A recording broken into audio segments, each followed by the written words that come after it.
এখন নমস্কার, কেমন আছেন সবাই? আশা করি সকলে ভালো আছেন। আপনাদের সুস্থতা কামনা করে আজকে আমি ভিডিওটা এখান থেকেই শুরু করছি। পৃথিবীর যে প্রান্ত থেকে ভিডিওটা সামনে পান না কেন, প্রত্যেককে আমার এই ভিডিওতে আমি প্রথমেই ওয়েলকাম জানাই। তো চলুন শুরু করা যাক আজকের ভিডিও। তো আজকে আমি আপনাদের এই ভিডিওতে 3টি রেসিপি একসাথে শেয়ার করব। তো ভিডিওটা পুরোটা দেখতে থাকো, আশা করি ভালো লাগবে। তো দেখো, আমি এখানে প্রথমে দেখাবো ম্যাগি, খুব ঘরোয়াভাবে এবং খুব টেস্টি ম্যাগি। তো ম্যাগির জন্য আমি প্রথমে ম্যাগি নিয়ে নিয়েছি। 4 জনাকার মতো আমি ম্যাগি করব, তো আমি তার 4 জনাকার মতো ম্যাগি নিয়েছি, রেডি করে নিয়েছি। এদিকে আলু একটু কুচিয়ে, একটু গাজর কুচিয়ে নিয়েছি পরিমাণ মতো, পেঁয়াজ, লঙ্কা এই সমস্ত কুচিয়ে নিয়েছি। তো দেখো, যখন ঘরে কিচ্ছু থাকে না আমাদের, তখন একেবারে ঘরোয়াভাবে কিভাবে খুব সুস্বাদু ম্যাগি করব সেটাই তোমাদের সাথে আমি আজকে শেয়ার করব। তো দেখো, প্রথমে আমি কড়াইতে তেল গরম করতে দিয়ে দিয়েছি। তারপরে আমি যে পেঁয়াজ কেটে রেখেছিলাম, 2টো মাঝারি সাইজে পেঁয়াজ কেটে নিয়েছিলাম। আমি 4 জনাকার ম্যাগি বানাবো, তার জন্য আমি এই পরিমাপগুলো নিয়েছি। তোমরা তোমাদের পরিমাপ অনুযায়ী সমস্ত কিছুটা ব্যালেন্স করে নেবে। তো পেঁয়াজটা একটু ভালো করে ভাজা মতো হয়ে গেলে গ্যাসটা মিডিয়াম টু লো এর দিকে রেখে পেঁয়াজটাকে ভাজতে হবে, যাতে পেঁয়াজটা খুব তাড়াতাড়ি না লাল হয়ে যায়। পেঁয়াজটা মোটামুটি ভাজা হয়ে গেলে এবার আমি দিয়ে দেব আলুর কুচি। আমি এখানে মিডিয়াম সাইজের 2টো আলু নিয়ে নিয়েছি। আর এবার দেব গাজর আর আলুটা যেহেতু একটু সিদ্ধ হতে টাইম লাগে, তো সেই জন্য এই দুটোকে আমি আগে দিয়ে দেবো বন্ধুরা। তো চলো, তোমাদের আমি রেসিপি শেয়ার করতে করতে ছোট্ট ছোট্ট টিপসগুলো দিতে থাকবো, তোমরা খেয়াল করো। তো দেখো, এবার দিয়ে দেব গাজর। তো গাজর আর আলুটা খুব ভালো করে কিছুক্ষণ ভেজে নেব। লঙ্কাটা একটু শেষের দিকে দেব, কারণ আলু আর গাজরটা একটু ভালো মতো সিদ্ধ হয়ে এলে লঙ্কাটা যেহেতু টাইম লাগে না, তো একটু শেষে দিলেও হবে। তো দেখো, এবার আমি এদিকে রেডি করে রেখেছি 2টো ডিম। আর আমি এখানে যে তড়কা মশলা পাওয়া যায়, সেই তড়কা মশলাটা আমি 2টো নিয়ে নিয়েছি। এদিকে দেখো, লঙ্কাটা আমি গোটা রেখেছিলাম, সেটা এখন কুচি করে নিয়ে দিয়ে দিলাম। তো খুব ভালো মতো আমি এটাকে ভাজতে দেব। তোমরা এটাকে চাইলে ঢাকা চাপা দিয়েও ভাজতে পারো, তাহলে খুব ভালো মতো তাড়াতাড়ি সিদ্ধ হয়ে যাবে। আর আমি এর জন্য একই টাইমের মধ্যে নুনটা অ্যাড করে দিলাম, কারণ নুনটা দিয়ে দিলে আরও একটু তাড়াতাড়ি আলু এবং গাজরটা সিদ্ধ হয়ে আসবে।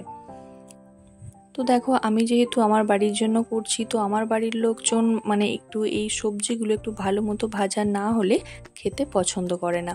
আর হ্যাঁ, আমি এখানে অ্যাড করব একটু হলুদ, কারণ হলুদ দিলে কালারটা একটু সুন্দর আসে, তবে খুব পরিমাণে অল্প দিতে হবে।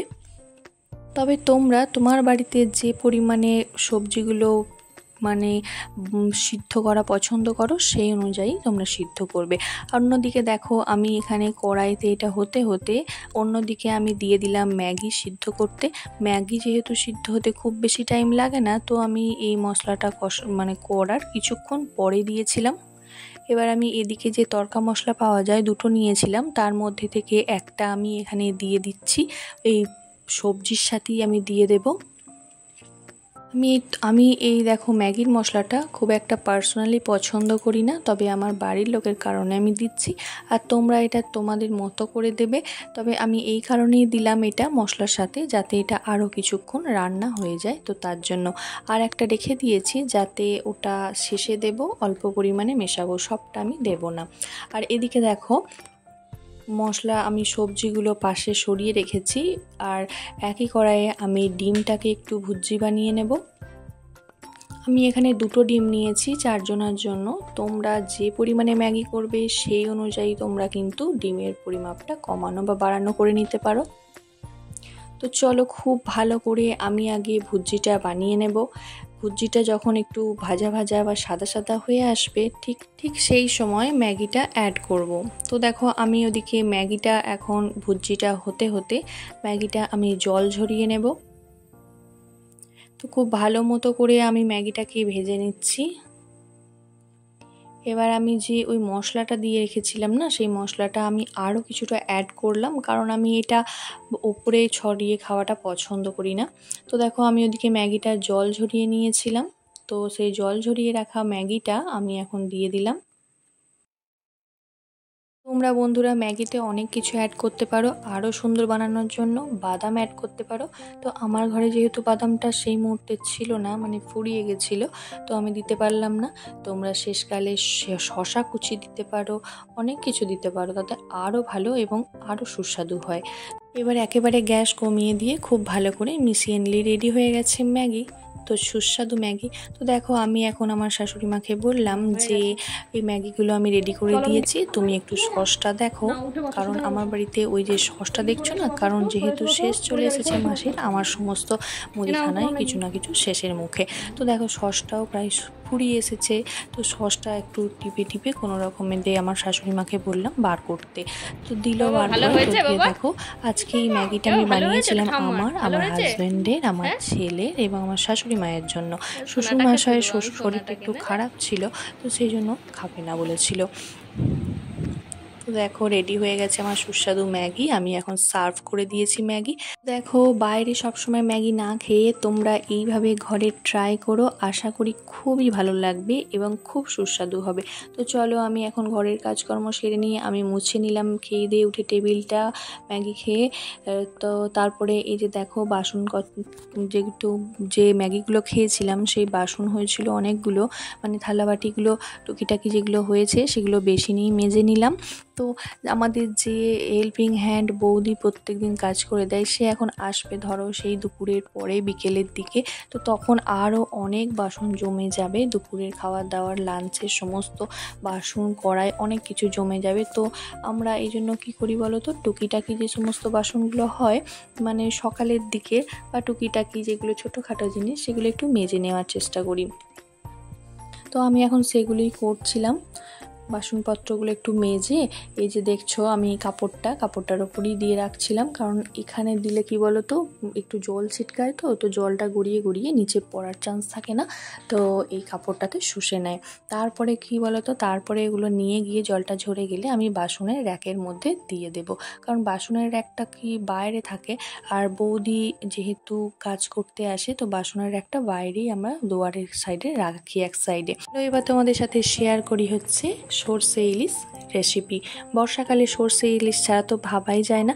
তো প্রথমেই দেখো আমি এখানে ইলিশ মাছগুলো ভেজে নিচ্ছি। তো ইলিশ মাছগুলো খুব আগে থেকেই আমার নুন হলুদ মাখিয়ে রাখা ছিল, তো ইলিশ মাছ আমি ভেজে নিয়েছি। আর এই যে দেখো ভাজতে গিয়ে একটু কড়া করেই ভেজে ফেলেছিলাম, তো তোমরা এগুলো একটু হালকা মতো ভাজবে। তো দেখো এবার আমি হচ্ছে কড়াইয়ে তেল গরম করে নিয়ে দিয়ে দিয়েছি সর্ষে। আর ইলিশ মাছে কী বলো তো, খুব বেশি মশলা দিলে না একেবারেই ভালো লাগে না, তো খুব হালকাভাবে করলে তাহলেই সর্ষে মানে ইলিশের স্বাদটা পাওয়া যায়। এখানে আমি দিয়ে দিয়েছিলাম সর্ষে, আর কিচ্ছু না, সিম্পল সর্ষে বাটা আর কাঁচা লঙ্কা নুন দিয়ে খুব ভালো করে কিছুক্ষণ কষিয়ে নেওয়ার পরে দিয়ে দিলাম হচ্ছে মাছটা। আর শেষকালে একটু সর্ষের তেল দিতে ভুলো না, খুব ভালো খেতে হয় এইভাবে সিম্পলভাবে করেই দেখো। তো চলো এবার আমি আমার ছেলেকে স্নান করিয়ে নিলাম, রান্নাবান্নার কাজ কমপ্লিট হয়ে গেছে। স্নান করিয়ে নিয়ে ওকে আমি এবার স্নান করতে যাওয়ার আগে মুখটা একটু ক্লিন করে নেব, তার জন্য একটু প্যাক লাগিয়ে নিলাম। তো চলো তোমরা দেখতে থাকো, আমি স্নান করে আবার ফিরে আসছি তোমাদের সঙ্গে। তো চলো তোমরা ব্লগটার সঙ্গে থাকো। তো এই যে স্নান সেরে চলে এসেছি, তারা লাইটটা জ্বালাই। হ্যাঁ, তো স্নান সেরে চলে এসেছি। তো চলো এখন কিটা কাঁচি ওই দেখো নিচে দিতে আছে কোন। তো স্নান সেরে চলে এসেছি।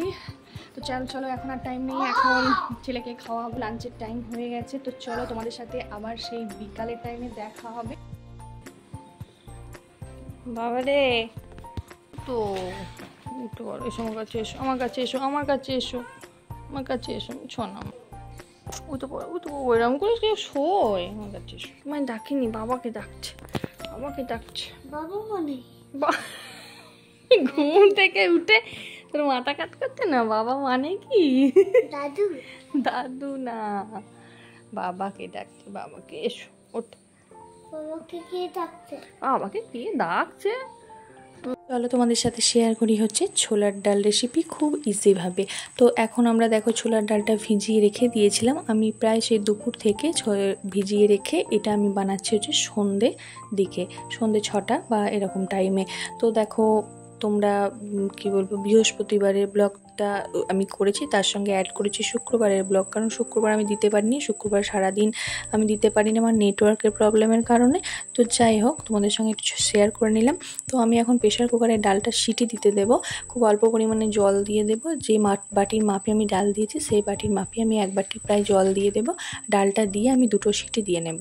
একটু সামান্য পরিমাণে হলুদটাও দিয়ে নিয়েছি। তো দেখো এদিকে আমি রেডি করে রেখেছি একটা প্লেটের মধ্যে হচ্ছে জিরে, গোটা জিরে, তেজপাতা একটা দারচিনি, একটা শুকনো লঙ্কা। তো সিটি পড়ে গেলে এটা আমি সিটিটা বন্ধ করে গ্যাসটা বন্ধ করে ঠান্ডা হতে দেব প্রেসার কুকারটা খোলার অপেক্ষার জন্য। প্রেসার কুকারটা ঠান্ডা হয়ে এলে এদিকে কড়াইতে আমি নিয়ে নিয়েছি দেখো পরিমাণ মতো তেল। তো ওই তেলের মধ্যে আমি দিয়ে দিচ্ছি গোটা মশলাগুলো, গোটা জিরে, লঙ্কা, তেজপাতা যেগুলো রেডি করে রেখেছিলাম তোমরা আগেই দেখে নিয়েছো। তো কিছুক্ষণ আমি বেশ কয়েক সেকেন্ড আমি এগুলোকে একটু ভালো করে নাড়াচাড়া করে একটু ভেজে নেব হালকা করে। তো এবার আমি দিয়ে দেব হচ্ছে আদার বাটা আমি রেডি করে রেখেছি, আদা লঙ্কা বাটা, জিরে গুঁড়ো, ধনে গুঁড়ো সমস্ত কিছু আমি হাতের কাছে একেবারে রেডি করে রেখেছি। তো আদা বাটা দিয়ে দিলাম 2 চামচ মতো। এবার দেবো 1/2 চামচ মতো হচ্ছে জিরের গুঁড়ো, 1/2 চামচ মতো ধনের গুঁড়ো। হলুদটা তো আগেই দিয়ে দিয়েছি, তোমরা দেখেই নিয়েছো। খুব ভালো করে কিছুক্ষণ কষিয়ে নেব, তারপরে আমি ঢেলে দেব ডালটা। তো দেখো এই বৃষ্টির ওয়েদারে আজকে আমি কি করেছিলাম বলো তো, শুক্রবারের সকালবেলা। তো একেবারেই সকালবেলা ভালো লাগছিল না, তার উপর ধরো এডিটিং করা হয়নি, আপলোড দেওয়া হয়নি, ভিডিও কিছুই হয়নি নেটওয়ার্কের প্রবলেমের জন্য। তো নেট শেষ হয়ে গেছিলো, তো আমি বুঝতেই পারিনি। তো চলো তোমাদের সঙ্গে কথা বলতে বলতে দেখো ডালটা আমি দিয়ে দিলাম হচ্ছে, তারপর কিছুক্ষণ খুব ভালোভাবে ফুটুক। তো যেটা বলছিলাম যে তোমাদের সেটা দেওয়া হয়নি আপলোড। তো সারাদিন কি রান্না করেছি বলো তো, আলু সিদ্ধ, ভাত, পেঁয়াজ মেখে, আর ওই যে আগের দিন ইলিশ মাছ করেছিলাম না, সেই একটা ইলিশ মাছ ছিল সেটাই খেয়ে নিয়েছিলাম। তো সেগুলো আর তোমাদের সঙ্গে আমি শেয়ার করিনি। তাও রাতে করেছিলাম হচ্ছে রুটি আর এই যে ছোলার ডাল। পরিমাণ মতো নুন দিয়ে আমি ঢাকা দিয়ে এই ডালটা আরেকটু ভালোভাবে নরম হতে দেব। তো দেখো তারপরে শেষে দিয়ে দেব হচ্ছে পরিমাণ মতো একটু চিনি, ডালে একটু মিষ্টি ভালো লাগে। রেডি হয়ে গেছে খুব সহজভাবে ছোলার ডাল রেসিপি। শেষ করছি, চলে আসবো খুব তাড়াতাড়ি আরও একটা ভিডিও নিয়ে তোমাদের সঙ্গে। তো ভালো লাগলে একটা ছোট্ট করে লাইক করে দিও আর চ্যানেলটাকে সাবস্ক্রাইব করে পাশে থেকো। চলো।